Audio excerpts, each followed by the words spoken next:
It's day 4, return.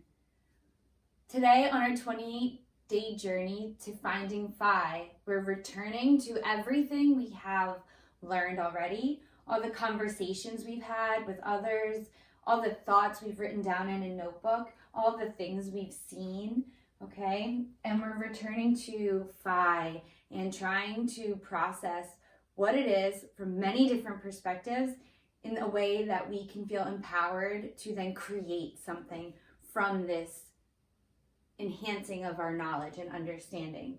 So you all know that I chose the Pinecone. I love this shape. It just feels right for me.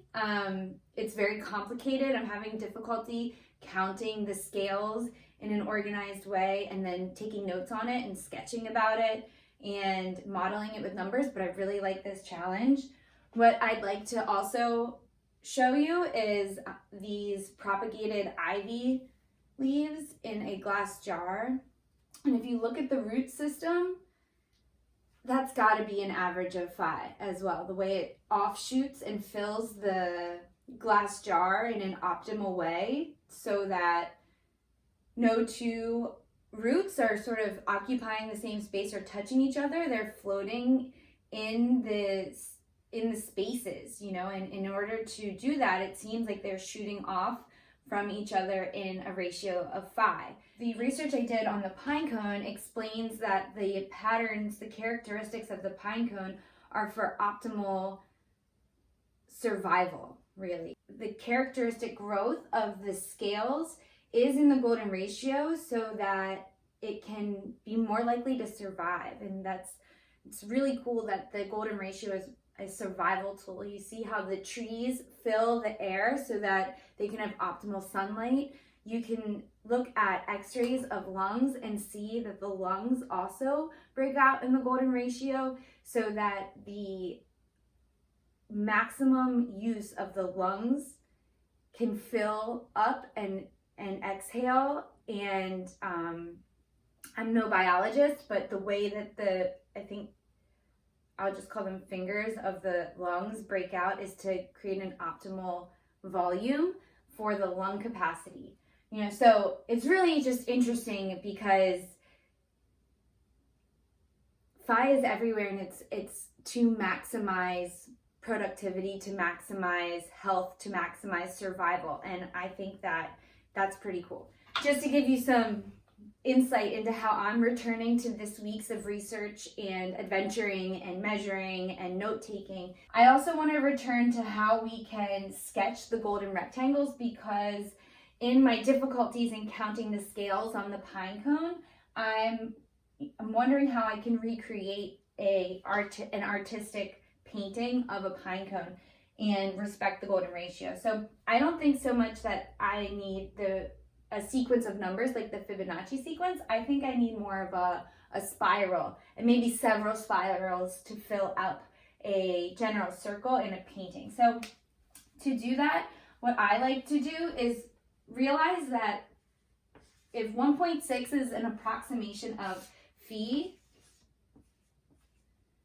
and the ratio would be 1.6 is the longer length to every one of the shorter length, then that's also approximately equal to 1.5 to 1. And I like 1.5 to 1 because I love my fingers, and I have 5 fingers on each of my hands, and I know I can break 1.5 to 1 in 0.5 plus 0.5 plus 0.5 to 1. And what I mean by that is if I take a length, it's easier for me to break my length into 3 equal sections than 16 equal sections. So that looks about right for a third, a third, and a third. Something is in the golden ratio if this is true. The part to the part, so the longer part divided by the shorter part, is equal or close to equal to the longer part dividing the whole part. So it's the whole over the long must be equal to or approximately equal to the long part over the short part. I was thinking about a way to describe this, and to me, let's say we had a group of 16 students, and 2 of them like to take foul shots, and 14 of them preferred not to take foul shots. Is this in the golden ratio? Is the longer part compared to the shorter part, which is 14 over 2, approximately equal to the whole divided by the longer part, 16 divided by 14? We can see obviously that this is not even close.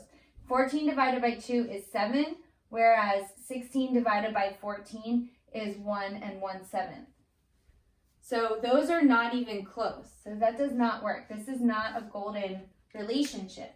However, if we took those 16 students and said that 10 did not like foul shots and 6 liked foul shots, could we see an approximate equivalency between the part to part and part to whole ratios? So part to part, the longer one is 10 over the shorter, which is 6. Is that approximately equal to 16 over 10?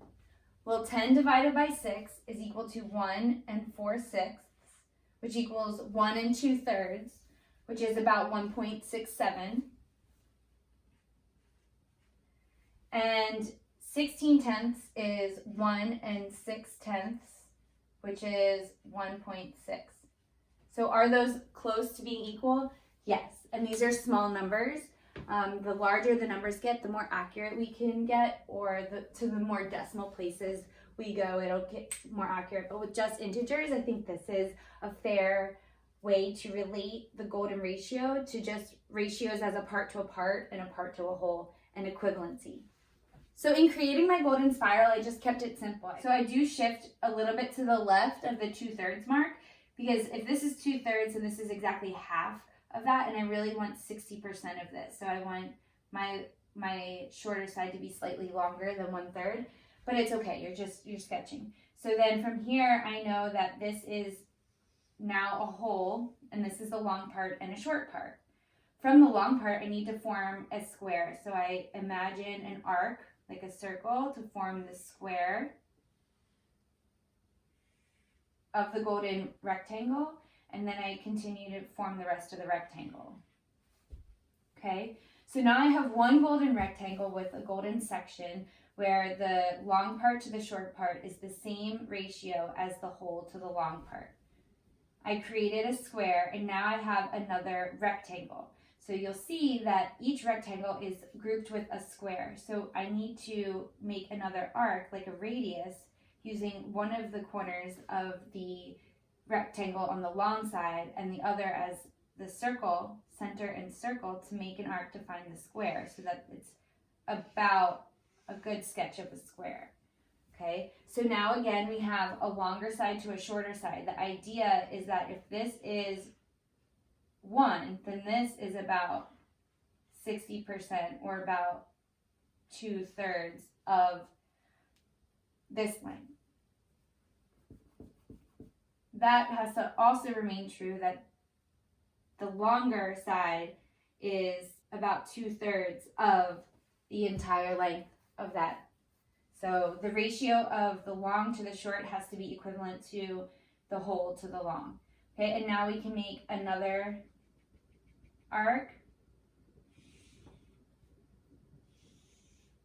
to continue with our golden rectangle, and this will go on forever and ever in both directions. We can return here and make a square by making an arc and then filling it in, making an arc and then filling it in.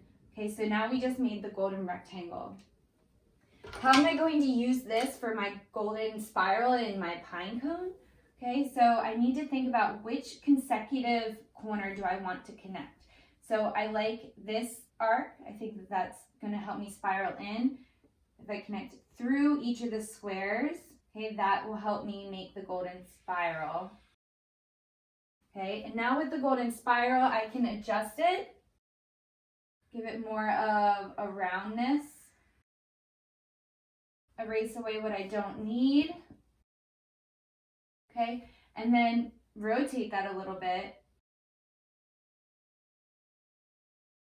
Now in drawing this today, this reminds me of the ocean. So my friends in Costa Rica, my surfers, maybe there's some pretty cool 5 findings in the ocean. Thank you for tuning in.